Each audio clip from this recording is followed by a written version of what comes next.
Olá, pessoal, seja bem-vindo. Vocês estão assistindo ao Med Voices. Meu nome é Isabela. Meu é Marcela. Hoje estamos aqui com o Dr. José Wilson para falar um pouquinho mais sobre o Outubro Rosa.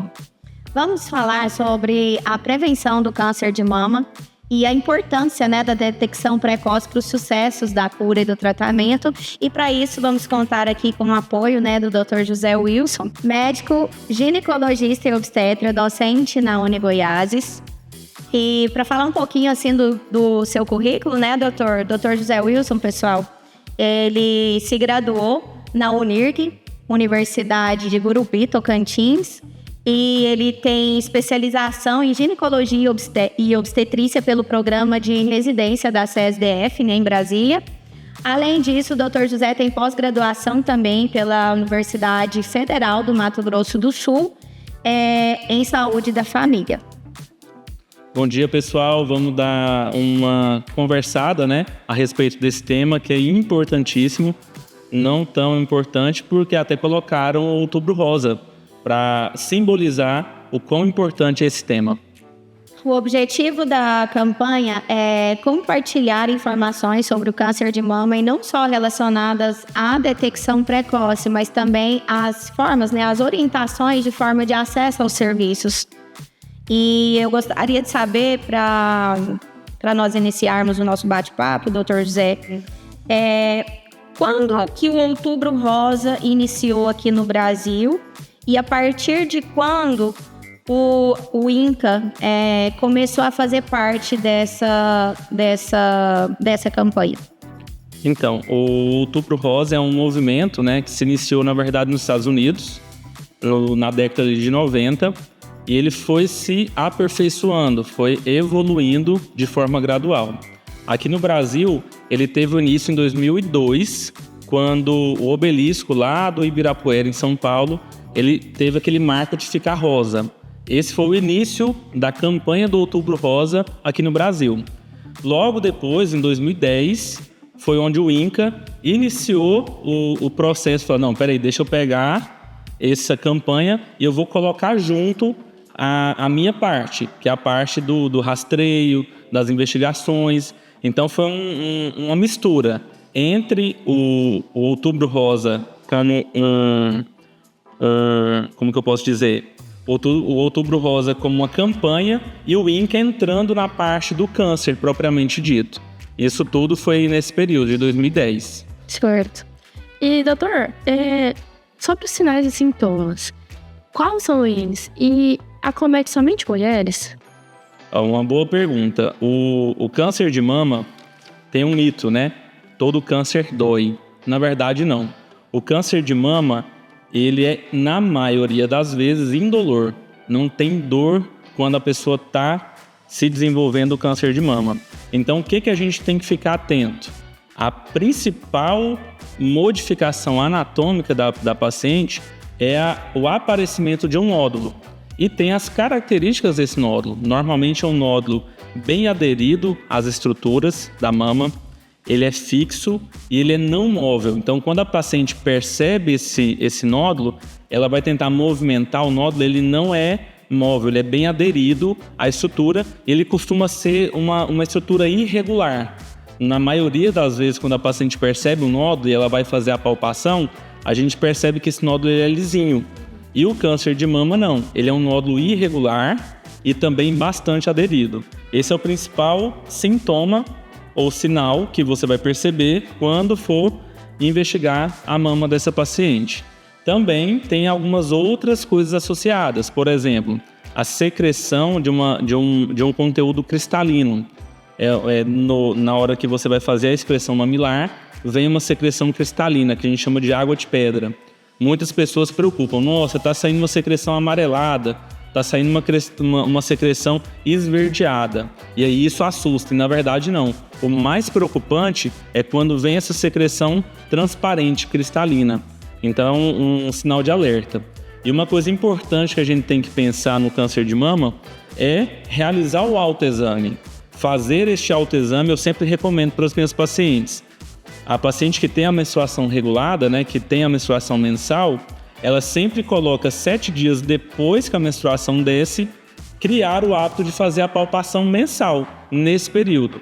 Por que eu coloco esse tempo? Primeiro, porque no período da mulher, do ciclo ovulatório dela, ela vai ter alterações no tecido mamário por conta dos hormônios. Então, quando a gente coloca um momento X, que é esses 7 dias após a menstruação, ela sempre vai estar tendo a palpação da mama dela no período em que ela vai estar sempre daquele jeito. Então, não é, uma coisa é você palpar no período menstrual, depois 7 dias depois antes da menstruação. Isso tudo, a mama se altera. Então, quando ela acha o momento exato, ela sempre vai estar palpando a mama dela daquela forma. E aí fica muito mais fácil dela perceber alguma alteração. É interessante que a maioria das pacientes que tem um diagnóstico, que tem essa autopalpação, ela consegue fazer a investigação muito mais precoce, porque ela percebe essa alteração. Fala assim, todo mês eu palpo, minha mama tá desse jeito. Em um mês diferente eu vou palpar, tá com uma forma diferente. Fala, opa, tem alguma coisa aqui. E quando ela vai procurar assistência médica, ela é diagnosticada com câncer, só que de uma forma muito, muito precoce. E aí o tratamento, a evolução disso fica muito melhor. Uhum. E assim, igual o senhor falou, a gente pode ter esses nódulos, nem sempre vai ser sugestivo de câncer, né? Às vezes a gente vê uma diferença, é bom sempre investigar e não ficar meio alarmado a princípio, né? Ficar tão... é um câncer. Exatamente. É sugestivo. Perfeito. Tem tipos de nódulos, né? Então tem os nódulos, e a grande maioria dos nódulos são benignos. São alterações benignas da mama que não são predisponentes para o câncer de mama. E sim um nódulo benigno que vai ser acompanhado. E acomete só mulheres? Não, também, como eu falo, o câncer de mama, né? Quem tem mama tem risco de acontecer. Então o homem também tem mama. Não é a mama feminina, mas é mama. Então o homem também pode ser acometido pelo câncer de mama. Uma coisa bem importante. Então, doutor, uma vez diagnosticados esses fatores de risco, qual seria o manejo? Após o diagnóstico, você fala? Sim, após a detecção desses achados. Ah, sim, perfeito. Então vamos imaginar, a paciente achou esse nódulo. Falou, opa, será que eu tô com câncer de mama? A primeira pergunta, né? O que mais chama a atenção. E aí o que ela tem que fazer? Marcar uma consulta. Hoje, o SUS ele é universal, então é para todo mundo. Às vezes a pessoa não vai ter uma condição de ir no especialista, né? De ir no mastologista, de ir no ginecologista. Vai no SUS, vai no postinho de saúde. Lá no postinho de saúde, ela vai ser avaliada pelo médico do postinho, ele está capacitado para isso. A partir do momento que ele viu alguma alteração no exame físico, ele vai solicitar alguns exames complementares. E aí vai depender muito da idade da paciente, os riscos que ela está sendo influenciada, se é obesa, se é sedentária, se tem histórico familiar. E aí, dependendo de todo esse contexto, ela vai ser solicitado os exames e aí com o exame vai direcionar se é um nódulo, como eu tinha comentado, se é um nódulo benigno, se é um nódulo que tem uma suspeita, que tem que fazer uma biópsia, e aí vai fazendo essa investigação. E doutor, assim, o Outubro Rosa a gente leva sempre para um diagnóstico precoce, né?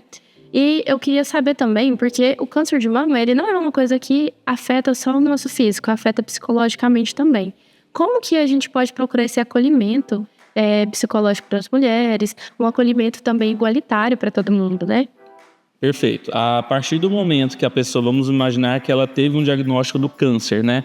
Ela fez o exame complementar, fez a biópsia e aí essa biópsia veio com câncer de mama. A partir desse momento, o mundo, em teoria, desmorona para essa paciente.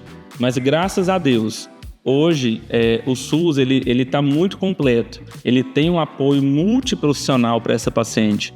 Então ela vai ter o acolhimento tanto da equipe do serviço público ali no postinho de saúde, com o médico, o enfermeiro, o assistente social, o técnico de enfermagem. Tem um acompanhamento também com a equipe da psicologia, que vai acompanhar todo esse processo. Depois que, vamos supor, fez o diagnóstico do câncer, foi encaminhada para um serviço terceirizado. Aqui em Goiás a gente tem o Araújo Jorge como referência. Lá dentro desse serviço também tem todo esse acompanhamento. Então ela não fica desamparada. E eu acho que uma parte importante que a gente tem que colocar aqui é o apoio familiar. principalmente do marido e da parte dos homens também nessa família. Essa conscientização que nós temos aqui, meninas, ela é importantíssima para fazer essa conscientização de todo mundo, não só da mulher que tem o problema, e sim da família toda. E ter esse apoio, o marido, o filho, mãe, vamos, eu estou junto com a senhora, vamos acompanhar. Isso é importantíssimo, ela ganha uma sobrevida, ela fica forte, ela consegue passar pelo tratamento de forma mais digna. Isso é importantíssimo. Doutor, para o senhor, qual é o papel da tecnologia no Outubro Rosa? Eu diria para a medicina, né? Não só no Outubro Rosa, mas a parte da tecnologia ela é muito boa. Cada dia que passa, os exames estão melhorando. Vou dar um exemplo. A maioria das pacientes chega com muito medo de fazer o exame. Falando nisso, vamos relembrar um pouquinho da parte dos exames. O protocolo, né? O protocolo do câncer de mama é o rastreio precoce. Quando é que a gente faz esse rastreio? A partir dos 40 anos de idade. Isso é para todas as pacientes, para todas as mulheres. A partir dos 40 anos, eu tenho que iniciar essa investigação com um exame que chama mamografia. Esse é o temor das pacientes. Todo mundo morre de medo de fazer esse exame porque fulana fez, porque a ciclana fez e dói. E, na verdade, graças a Deus, a cada dia que passa, a tecnologia está se evoluindo e está trazendo máquinas mais modernas, menos dolorosas e com imagem de melhor qualidade. E com isso vai acabando um pouco esse cisma, esse medo de fazer o exame. Outra coisa importante também é isso que a gente está fazendo. Os podcasts, a parte da internet como um todo, ela está difundindo a informação. A gente sabe que tem muita informação fake, mas quando a gente procura em sites de confiança, em podcasts como esse de confiança, que a gente sabe que está sendo feito dentro de um método acadêmico, isso aqui para a paciente não tem preço. Ela vai ouvir e fala, nossa, peraí, então eu já estou dentro da minha faixa etária de fazer essa investigação, eu vou correr atrás.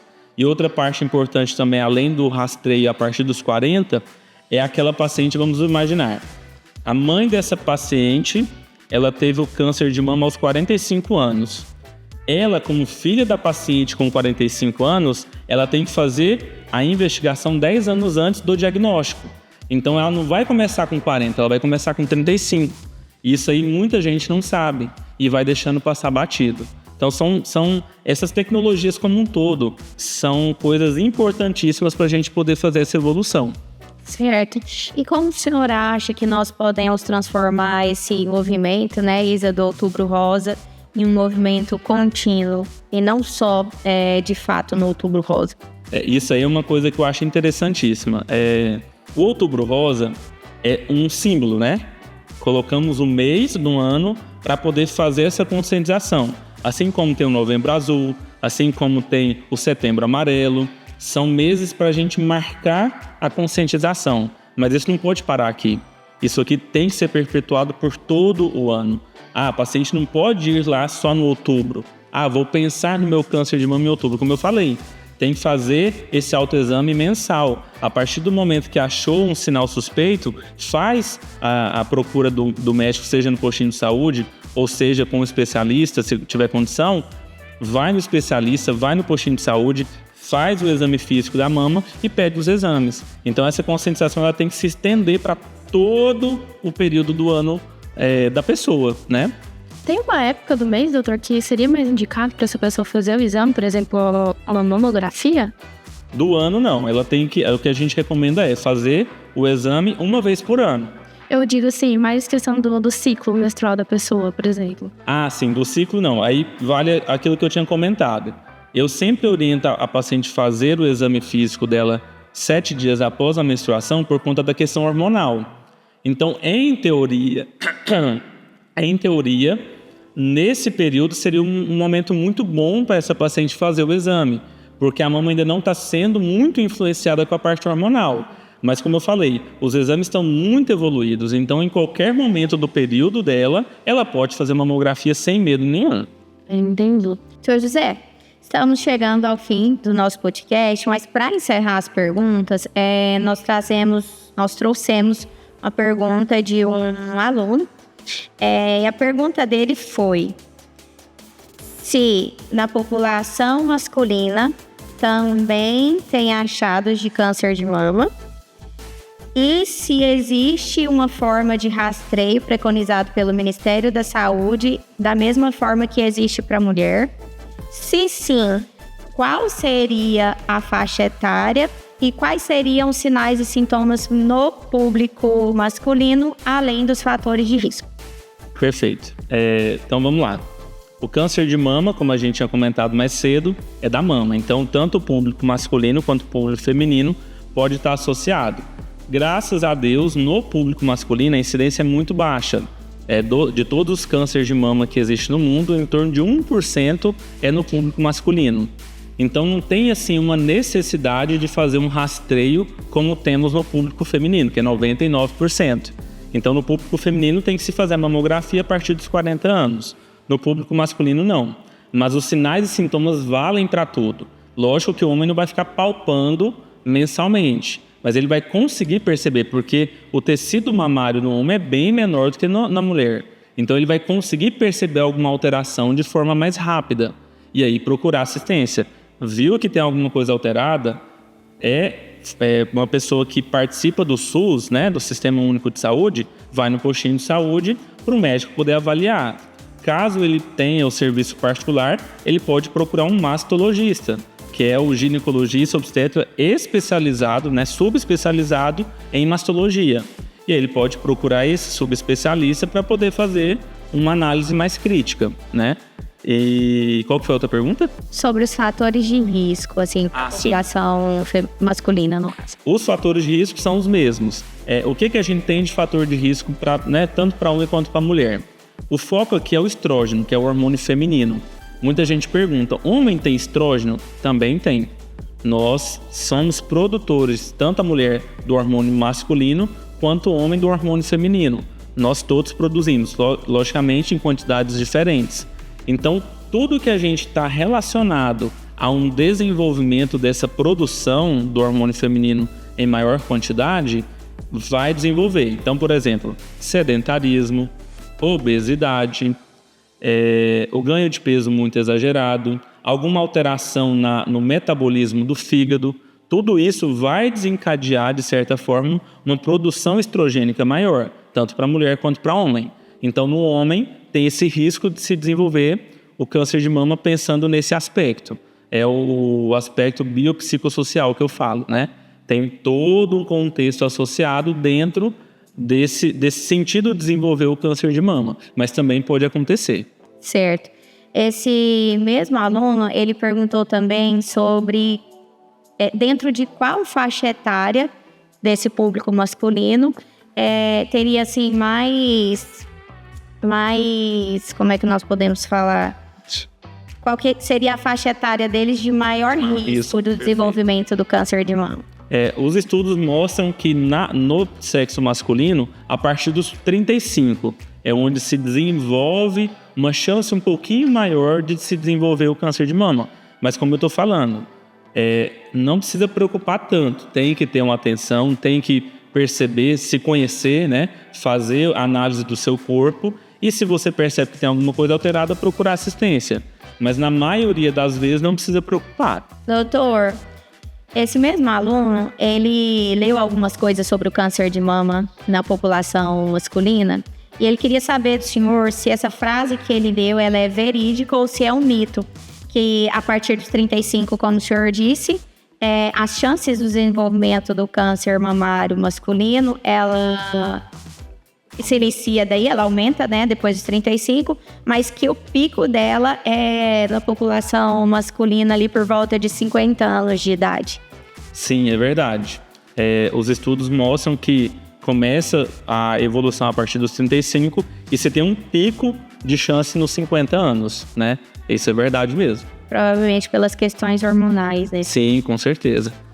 Eu queria fazer 2 perguntas pro senhor, que o senhor estava falando, do que a dúvida. Agora há pouco o senhor tinha falado sobre a influência dos hormônios. Uma pessoa que tem o uso de anticoncepcionais prolongado, ela está mais suscetível a ter o câncer de mama? Então, o que a gente percebe é que não. O uso do anticoncepcional ele é muito seguro. Logicamente, a gente tem que analisar todo o contexto dessa paciente. ela não tem risco familiar, ela não é obesa, ela não é sedentária, ela tem hábitos de vida adequados. Essa paciente ela pode usar o anticoncepcional de forma segura. O que a gente tem sempre tem um riscozinho pequeno. Eu estou usando um anticoncepcional. O anticoncepcional tem estrógeno, na sua grande maioria das composições. Então, em teoria, essa paciente, se for comparada com o resto, tem um risquinho um pouquinho maior. O que eu gosto de comparar é assim, porque senão fica alerta, né? Meu Deus, anticoncepcional dá câncer de mama. O que eu gosto de fazer a comparação? Vamos lá. Paciente, ela é tabagista. Ela fuma. Qual que é o risco de uma pessoa que fuma em comparação a uma pessoa que não fuma para desenvolver o câncer de mama? Ela tem 30 vezes mais ou menos a chance de desenvolver o câncer de mama só por fumar. Quem é obeso? Uma paciente obesa, ela tem um risco de desenvolver o câncer de mama 10 vezes maior do que uma pessoa que não é obesa. E quem usa o anticoncepcional, o risco é uma vez. Então, quando a gente compara pessoas que têm o risco de desenvolver e estão fazendo um hábito de vida muito errado, o risco dessa pessoa é muito maior.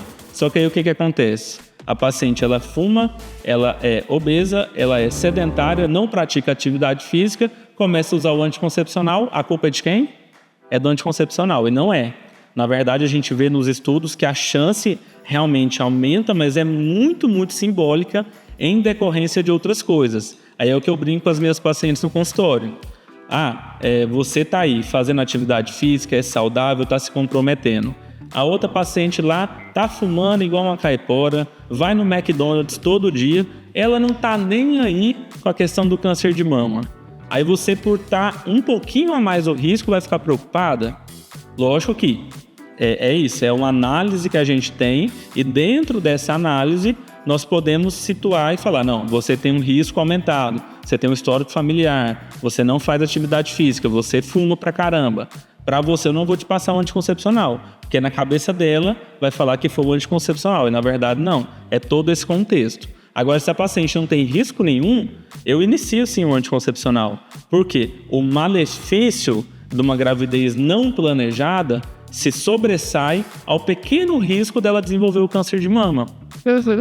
E agora falando sobre os agravantes, a ginecomastia, ela é um fator agravante? Um fator que deixa a pessoa mais próxima? Não, só por ter a ginecomastia não. A ginecomastia é uma patologia que é um desenvolvimento do tecido mamário no homem, como se fosse uma mama. Isso, por ter esse diagnóstico, não necessariamente ele tem um risco maior de câncer de mama, não. Ele só vai ter a alteração anatômica ali no tecido. Agora, só para concluir, fazer a última pergunta.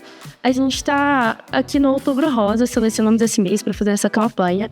O senhor vê efetividade nisso? Por exemplo, no seu consultório, o senhor vê que tem mais procura para fazer esses exames, para fazer essa avaliação nesse mês? Uma boa pergunta. Eu percebo assim, no outubro, quando começa a ter as campanhas, né, ilumina o serviço público ali com rosa e começa a fazer os podcasts e tem campanha na TV, realmente tem uma procura maior. Então a gente percebe que isso realmente é efetivo.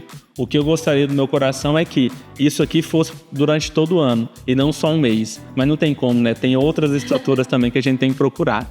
E com relação ao tratamento, o poder de tratamento, o senhor vê no dia a dia do consultório efetividade, assim, sucesso para quem detecta precocemente? Sim, é uma coisa importante essa pergunta.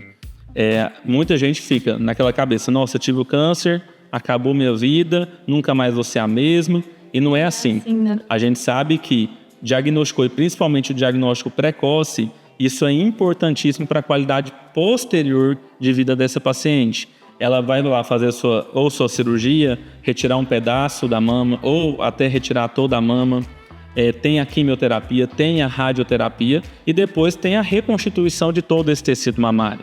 Então ela consegue sim estar viva e viva com qualidade, que é o importante, não é só estar vivo, é ter qualidade de vida no período pós-tratamento. E ela vai fazer esse acompanhamento e consegue com certeza ter uma qualidade de vida perfeita. Antigamente, o maior medo delas era essa ausência de ficar sem a mama e tudo, e graças às tecnologias também, nós temos hoje as próteses, né, doutor José? e várias formas também de pigmentação da zona aureolar e tudo, então dá para reconstituir. Verdade. E isso tranquiliza também elas, né? Exatamente. Faz como se fosse uma tatuagem, né? E fica perfeito. Fica bem legal mesmo. Aumenta a autoestima. Nossa. Gente, chegamos ao final. Eu quero agradecer demais a senhora por ter trago esse tanto de conhecimento, porque agrega muito. Mesmo uma pessoa que não tá ali na zona de risco ali, ela pode passar o conhecimento para alguém, mostrar esse podcast para alguém. Fica a dica, né? Muito obrigada, doutor José. Obrigado vocês pelo chamado. Gostaria de agradecer também a equipe de marketing aqui da UniGoiás. Muito obrigada, vocês são essenciais nesse processo. Agradecer a vocês também, ouvintes. Sintam-se à vontade para quaisquer dúvidas, né? Para os nossos próximos podcasts, podem nos enviar as perguntas. Até logo. E fica ligadinho no Mad Voices, tá bom? Sim, tchau. Tchau. Tchau, gente. Foi com Deus.